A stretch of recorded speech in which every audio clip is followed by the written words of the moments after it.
Charlie, are we going to win in November? What's your best estimate? If we had an actual fair and free election. It's time. Assaulting the narrative. Destroying the lie. Unearthing the truth. You can't handle the truth. Live from West Palm Beach, Florida. Heard coast to coast and all around the world. High Noon with John Gordon. Today, we are honored to have a national figure, Charlie Kirk. He's 30 years old and he has started a movement called Turning Point USA. Charlie goes around the country and talks to college students about conservative principles and ideals and values. Charlie is the founder of Turning Point USA, and he has just written a book on wokeism, which we're going to talk to Charlie about as we welcome him to the show. Turning Point USA is the largest and fastest growing conservative youth activist organization in the country. Charlie has been named to Forbes' list of 30 under 30. He's a #1 best-selling author on both Amazon and the New York Times bestseller list. Charlie Kirk has a nationally syndicated show on 150 radio stations with an over 1 million population of listeners each day. It is my privilege now to welcome to The Truth, Charlie Kirk. So Charlie Kirk, welcome to The Truth. Thank you. Absolutely. Thanks for having me. I can't tell you how excited I am to look at your new book. I haven't gotten a full copy of it yet, but the advanced copy that I've got, I have read. The Right-Wing Revolution, How to Beat the Woke and Save the West. I've really, wokeness crept up on me, or at least I thought it had, until I read in your book that it's really been emerging over a long period of time. You point out that the Soviet KGB agent and Soviet defector Yuri Bezmenov in 1984 talked about a movement to co-opt the United States that psychologically that has spanned at that time over 2 decades. What is going on, Charlie? Yeah, I mean, wokeism, which is really a synonym and is a cousin of communism, has been around for 60 or 70 years in this country. And this is hard for conservatives to internalize and recognize because we like to think as if we won the Cold War. What we argue in the book is that actually wokeism was the silent sleeper cell after the Cold War that enveloped the West while we were too busy celebrating. So yes, wokeism is a cousin of Marxism. It is nihilism, postmodernism, post-structuralism, and deconstructionism kind of all wrapped into one. And look, the woke, because people say, well, how do you define it? It's a movement that complains until they control. So they complain relentlessly. There's not enough women in the workforce. There's not enough blacks as this. There's not enough, whatever it is. And it's a means to control. It is a means to be able to take over institutions. For example, call everything racist until you control it. Charlie, I don't know. Is it a movement or is it orchestrated? It feels to me to be very contrived and as if someone has choreographed this and now we're watching it play out in front of us. Am I mistaken? Yeah, it's both. It was originally contrived for sure. That's correct.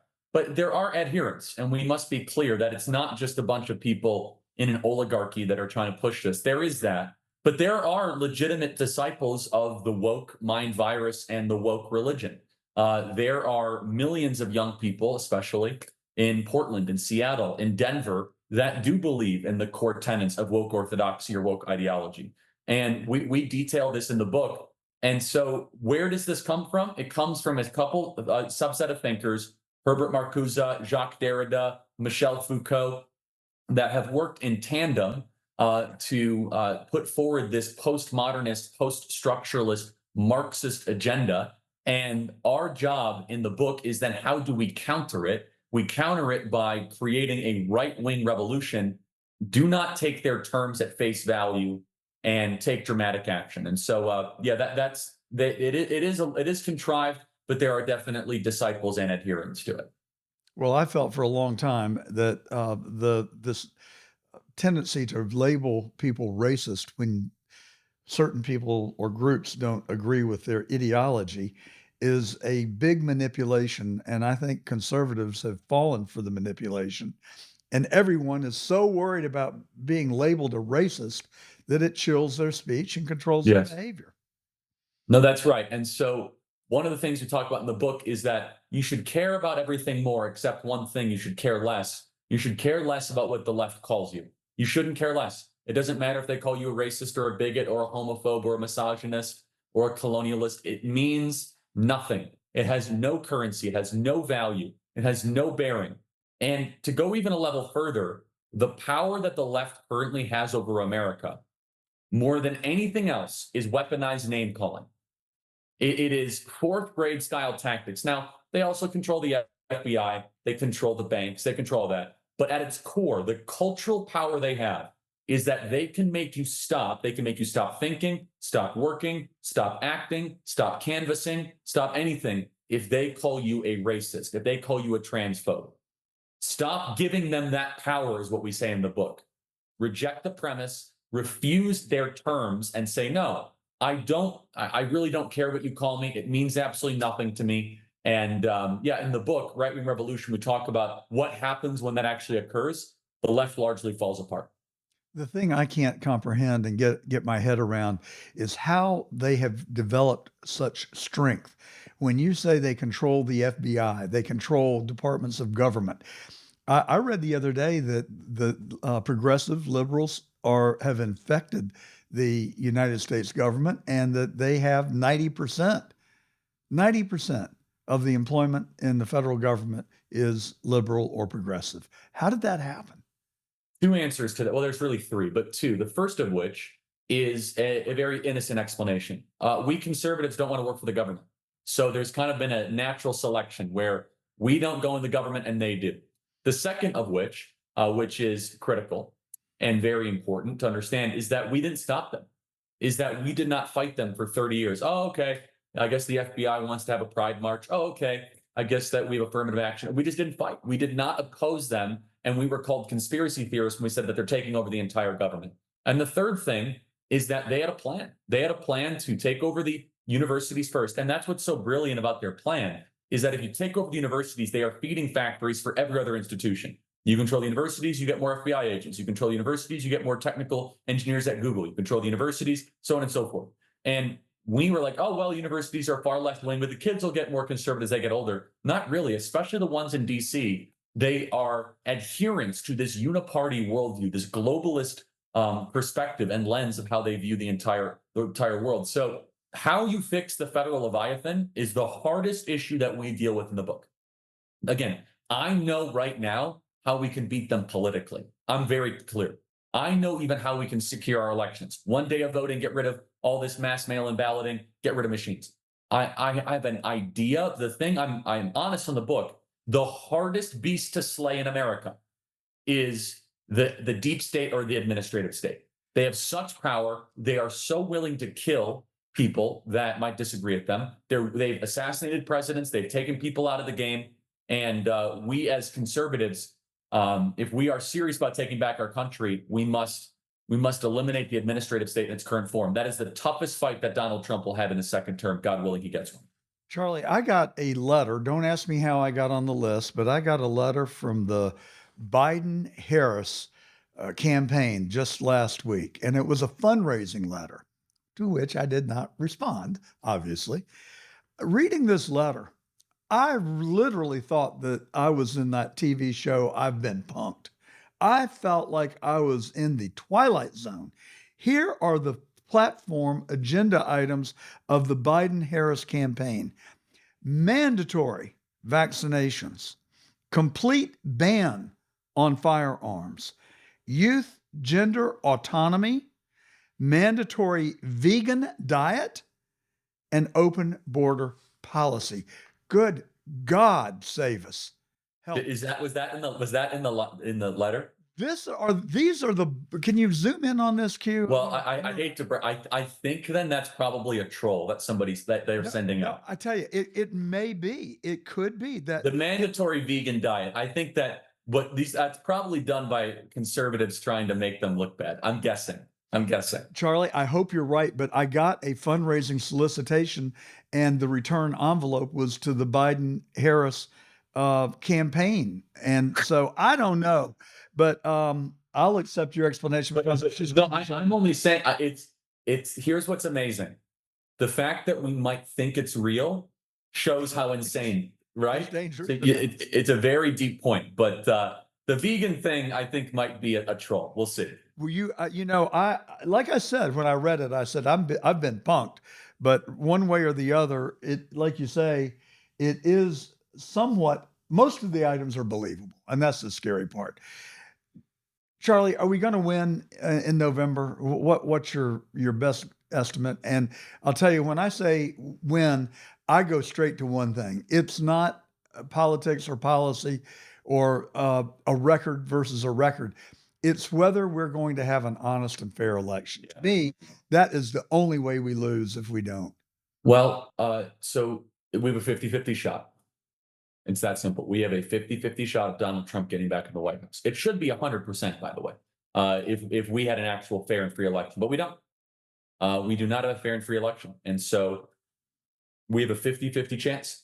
And there's a lot of things working in our favor and a lot of things working in the Biden machine's favor. One of the things in the Biden machine's favor is our Republican Party did not do a good enough job of reforming elections. We just didn't. We did not do a good enough job of reforming our elections over the last couple of years. And so we're left with somewhat damaged elections. And so I refuse to overhype the odds. At the same point, here's what I will say. It is very winnable. There are more of us than them. It can be done, even with the faults, even with the negativity. That's why I like Donald Trump's too big to rig. But I respect your audience too much, and I respect my audience too much. I'm very clear. It's a coin flip. If you have a coin, flip it. That's Donald Trump's chances. I agree with you. I mean, every poll that I read is within a point or two in the popular vote, even though I am watching a weekly YouTube video that is tracking the 22 national polls, and they assimilate the data and then they put it into the context of the Electoral College. And based on the poll this week, Trump gets 290 electoral votes. Wow. Well, again, that's, but look, they can steal something up to 3 to 5 points. And that's why we need, so here, everyone has a role to play. My role at Turning Point Action and what we're doing is, I think one of the greatest frauds in America is when people agree with us and they don't vote. And that happens. And so my job is to try to get every person who agrees with us to vote. And again, everyone has an important role to play, but that's the lane that I've emphasized and I'm focusing. Well, speaking of trolling, I have observed over the last several election cycles that we are told that we can expect a red wave. We heard it in 2018, we heard it in 20, we heard it again in 22. Now it looks like, people are watching the rallies, and President Trump has 30 and 40 and 50,000 people attending the rallies. The momentum seems to be swinging in his direction. He has beat these fake prosecutions at virtually every turn. So it feels good. I wonder if it lulls us into a false sense of security, to your point, that people that believe, agree with us, we have to work, show up. We have to chase ballots. We have to get our people out. We have to also we have to give people the permission who are lower propensity to vote early. And I know that people say it's not the most secure way of voting. You're probably right. But you know what is the most insecure way of voting? Not voting. So I want to give you an example. Here in Arizona, when I went to go vote for Kerry Lake, who should be governor of Arizona, there was a 2.5-hour waiting line. And there were hundreds of people in their 90s who could not stand there for 2.5 hours in the Arizona heat, who ended up not voting at all. So let me ask you a question hypothetically. Is it better for those 95-year-old people to have voted early or to have not been able to vote at all? Of course, it's better for them to vote early than not vote at all. And so we need to keep our activism going. We need to get our working boots on. And with that, look, Joe Biden is going to outspend us. Joe Biden controls the FBI, the CIA, the Department of Justice. They got a lot of surprises coming for us. But we have the American people on our side, and I pray that movement will crescendo in November. One of the surprises that I am so freaked out about and think about every day is that I watched an interview with Biden with David Muir from Normandy 3 weeks ago. And here is the President of the United States saying that he was going to give the green light to the Ukraine to use American-made munitions to fire on the internal sovereignty of Russia. Now, I don't know about you, but that is the most provocative comment I've ever heard come out of a president's mouth. And so, what did we get? Right here, a mile off the coast from where I am sitting right now, friends of mine witnessed Soviet warships on their way to Cuba. And we've got 4 Soviet warships and a nuclear submarine in Cuba right now. This is a suspicion, a weak suspicion. I mean, I give it a 10% probability, but nevertheless, it's scary that Biden is going to get us into a world war, and he will suspend the November elections on the basis of a national security. It could happen. It could happen. I don't know what they're going to pull either, but just watching the recklessness and the way that the dominoes seem to start to be falling, it really concerns me. And so I'm cautioning against it at every turn, just so people will be aware and we can push back on whatever it is they may be trying to cook up. So the other thing that you said a minute ago that I really took note of is that these people will stoop to no known lows to get their way, including killing people. And Yes. I watched what they have done to Rudy Giuliani, to Peter Navarro, to now Steve Bannon. It's his turn in the barrel next. And they don't seem to care about the havoc and the sheer ruinization that they will bring to people's lives who are good people. We don't do that. No, we don't do that on our side. And we probably should. We should start using the instruments of justice for equal justice under the law after BLM and SPLC. But these people will go to any length. They will do anything they possibly can. And that's why I pray for Donald Trump's safety. I don't say that lightly. They're going to try and kill him. There's very little left that they can do, that they have left at their disposal. Well, I pray for his safety every day, and I share your concern. So we've got the debate on Thursday. Any predictions, any thoughts that you It's have? hard, it's hard to predict. I mean, first of all, it's going to be very imbalanced. I'm very worried about the fairness of it. And I think President Trump needs to be incredibly disciplined not to lash out understandably at CNN. That is a concern I have. Why? Because you and I know that CNN sucks and they're the worst, but there's a lot of independent voters that don't have strong opinions on CNN that are legitimately just trying to watch a debate, and they don't want to see Trump lash out at the network. So that's a concern. And I think that, look, Donald Trump needs to be prepared to navigate. You're a convicted felon, need to navigate the COVID stuff, navigate January 6th, navigate this. And Jake Tapper is going to turn. All right, gentlemen, thank you so much. You're both a former president and president. Donald Trump, let's start with you. Do you accept that the 2020 election results were legitimate? He's got to be able to answer that question in a very serious, and specific way. And same with Joe Biden. So it is the earliest summer debate we've ever had. Joe Biden is doing it largely because he's lagging the polls, and it is going to be must watch television. Well, I think the president should remind Joe Biden that he told the American people on live television and the last time that they faced each other in a debate that the Hunter Biden laptop had been debunked. Yes, that's right. Product of Russian disinformation. Now that was used in a trial against his son. Well, Joe Biden lied to the country. And that's the most right. disturbing part to me was that 52 senior members of our intelligence community signed a letter that supported that. And it's just shocking to me that if that's not election interference, I've never seen it. That's right.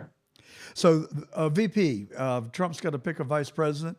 I'll be at the convention in less than a month. I'm sure you will be as well. I will be there. Yep. Would you care to make odds on who that? I want JD Vance to be the VP. I've said that privately and publicly, and I'm lobbying for him big time. But I think it's probably between Burgum, JD, and maybe a dark horse of Rubio.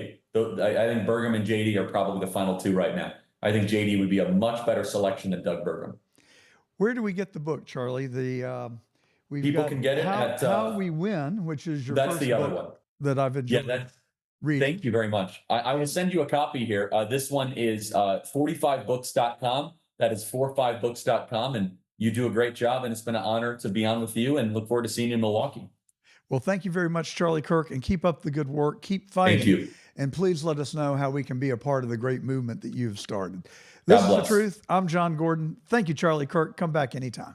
Thank you.